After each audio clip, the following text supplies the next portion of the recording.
Vous avez remarqué que les agents de la fonction publique se plaignent souvent de leur rémunération? Pourquoi? Parce qu'un fonctionnaire, ça aime se plaindre? Ouais, il faudrait quand même d'abord se demander s'ils ont des raisons de le faire, non? Alors aujourd'hui, on parle pouvoir d'achat, rémunération et heures supplémentaires dans la fonction publique. C'est parti!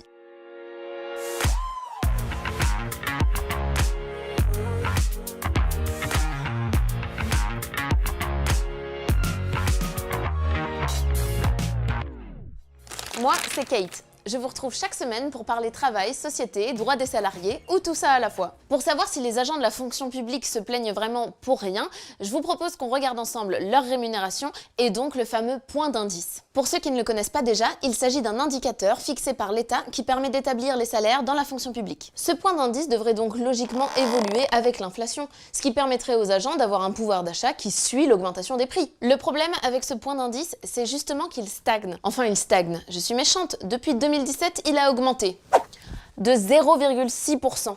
Et l'inflation, elle, de 6%. Oh, ça va, à une virgule près, il n'y a pas de quoi se plaindre, disent certains. Surtout qu'il existe l'avancement. L'avancement, c'est ce changement d'échelon qui permet à un fonctionnaire de passer au niveau supérieur. Il a pour but de reconnaître la progression des agents et de les faire évoluer financièrement tout au long de leur carrière. Quand on y regarde de plus près, tout ça c'est théorique. Très théorique. Parce que la stagnation du point d'indice aidant, l'avancement ne sert finalement plus que, d'un point de vue financier, à rattraper l'inflation.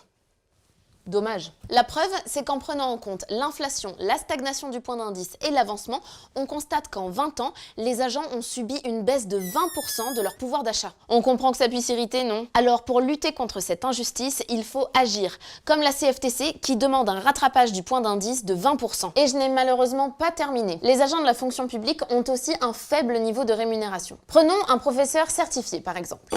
En début de carrière, il gagne 1 450 € par mois. Alors vous me direz, quand on débute, on gravit rapidement les échelons. C'est vrai, mais les augmentations lors des premières évolutions sont en moyenne de, tenez-vous bien, 10 € par mois. Bah ça fait 3-4 sandwichs triangles ça.